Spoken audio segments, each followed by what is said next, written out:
So if you're struggling to form new habits or trying to get rid of the old ones or unwanted ones, then this video is for you, because in this video, I'm going to share with you some practical steps that have helped me personally in forming new habits as well as getting rid of the old ones. And I'm quite sure they'll work for you because I've tried and tested them so many times, and they've also been inspired by the learnings I had from reading some of the bestseller books on habits, including Kaizen and Atomic Habits.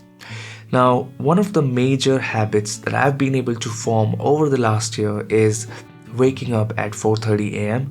and I find it so much beneficial for myself, and these steps help me do so. The other habit I've been able to form is training for 30 to 45 minutes every morning. And both of these habits were quite challenging for me because my routine never allowed me to exercise in the day.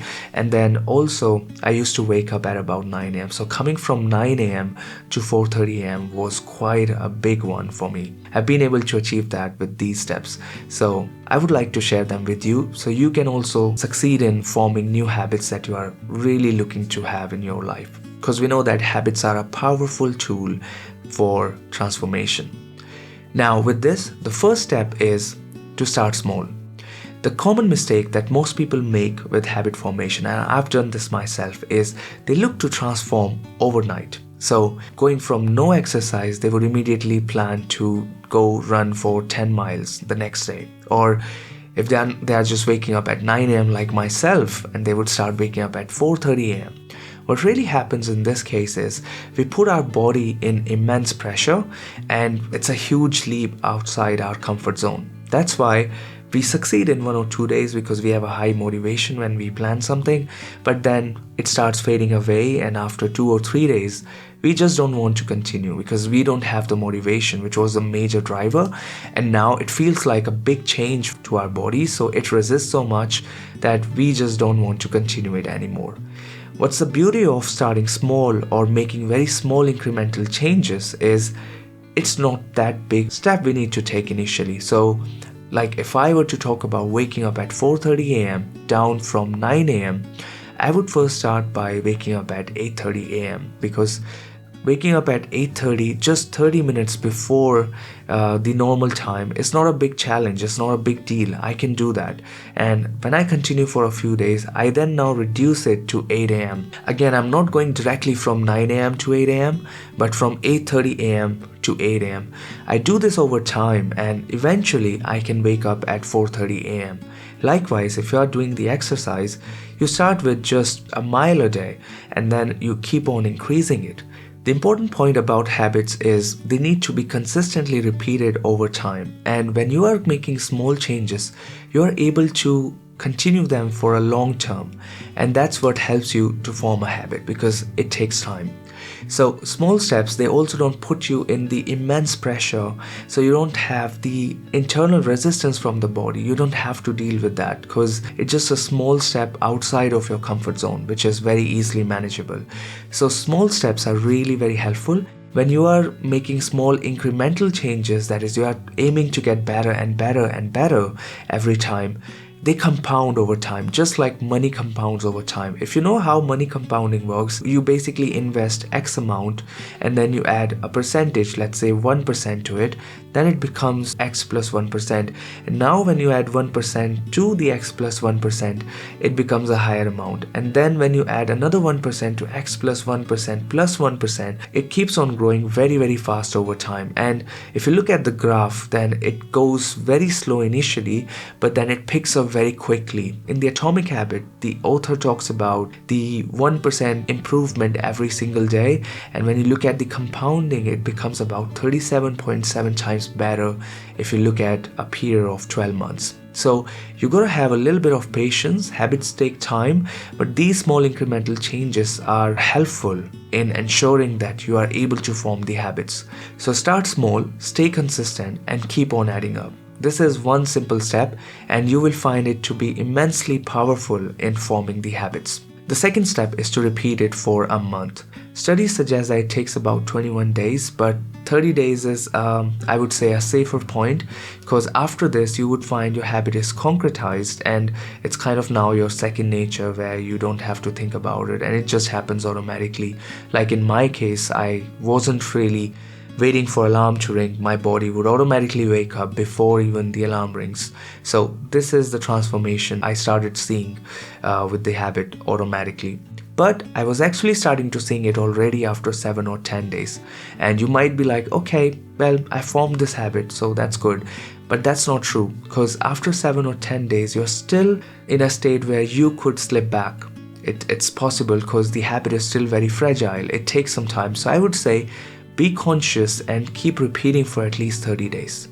But it can be challenging, because we live in today's time where there's so much distraction.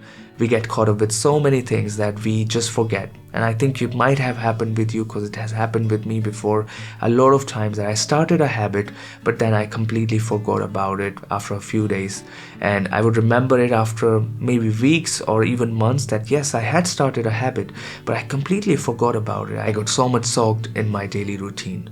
And that's when the next step is very helpful, which is tracking your habits.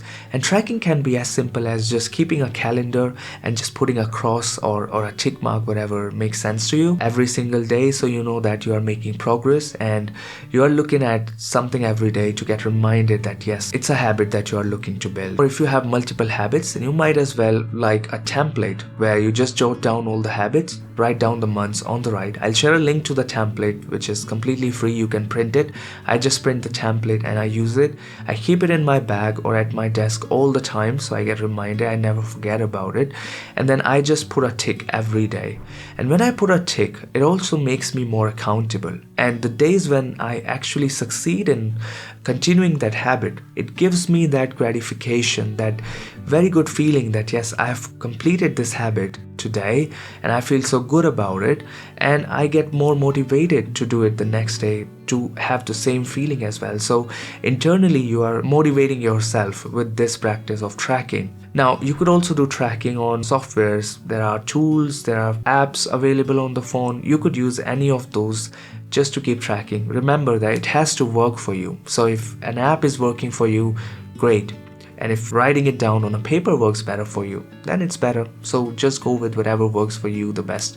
I personally find writing it on a paper, or basically a sheet that I print with the template, it really helps me. Now, another useful thing that could help if you are still struggling with the habit is maintaining a habit journal. Basically, every day you just write down about that habit and whether you are able to complete it or not. And if you weren't able to complete it, write down what actually prevented you. What was the blocker? Was it again too much of a transformation you are looking for? Maybe you need to make it even easier for yourself. You'll start getting those answers when you start maintaining a habit journal. So that's another step that could be helpful for you if you are tracking the habit. But tracking is going to be very, very important in your habit transformation journey, especially for the first 30 days. Now, I know that 30 days can be a huge commitment depending on your situation and the kind of habit you are looking to form or break. And therefore, you're going to have days where you don't feel like continuing that habit. You may feel lazy, tired, or just have some other things to do, so you don't feel like doing that. But here's what I'm going to tell you, and it's going to sound pretty harsh, is show up no matter what. Now, showing up every day means even if you do that just a little bit, it still counts, but you need to show up. So let's say if you are committed to waking up at 4:30 a.m. and you are now at a stage where you're waking up at about 7 a.m. Now you don't feel like waking up at 7 a.m. because you feel tired. You still wake up at 7 a.m. Maybe just say after an hour or so you will go back to sleep again, but you have to wake up just so that you maintain this practice. And the chances are when you actually try to wake up at 7 a.m., you would actually just stay awake after you're woken up at 7 a.m. It happened to me a lot. And likewise, when I was training, I said to myself, I will do just one push-up, but I will show up. And what happened? I actually did more than 10 push-ups as well. So it's basically a way to just get started, because when you get started, the high chances are you will continue. And that's why showing up every day matters a lot. And then it's helping you build the discipline, which is going to go a long way than motivation level. However, your motivation is also important, and that's why the next step is very helpful, which is to have the reason why you want to form the habit. You need to have a strong reason to form the habit. A lot of times, our habits or the habits we are looking to form or break are inspired by other people. We may not have a strong reason for that, and that's why we are not motivated enough after some time. We don't see the reason to do that habit and we just give up. We just leave it entirely. So when you think about the why, you would get to know whether you really need to form that habit or not. The other benefit of the reason why, and you note it down on your tracker, is on days when you feel like giving up and you don't see the reason to do that habit, you remind yourself of the reason why you started, and then you will have the same set of emotions that you had when you were forming that habit, which motivated you to start doing that habit. So having that reason why keeps reminding you of the reason and keeps you motivated, and that further helps you in your journey. The next step now is to make your habit more appealing. They don't have to be boring. You can make them fun. Like waking up early morning, I first kept the 15 minutes to do things that I like. Like for example, I like to listen to music, I like to take a walk in the garden. These are the things I normally don't get to do in my day because it's busy with all the different stuff. And when I was getting to do that in the morning, I was feeling more encouraged to wake up early morning because I knew that there's gonna be a reward, which is I get to do what I like to do. So that gave me some dopamine, and that good feeling inspired me to keep going on with the habit. And likewise for the exercise, when I was doing the exercise, I was also listening to the music. So I was actually enjoying the exercise thanks to that. So again, it helped. And likewise the reading, I enjoy reading in general, but there are times when I don't. So I've actually taken audiobook subscriptions. So I just listen to the books. There's somebody narrating them to me and I enjoy them. Or I even choose more interesting books if I'm committing to reading, especially when I'm trying to form this habit. I would pick some really fun books, interesting books that would keep me going. So the point here is basically to make your habits more fun and more rewarding, which gives you a good kick to keep going. And that's pretty much all. Those are all the steps you can take. But one last final step I would suggest is to not be hard on yourself. Just say to yourself that you are committed, and today you were not able to do it, that's okay, but tomorrow you'll get up and do it. It shouldn't really demotivate you, but you should just be like, okay, it happens, let's keep going.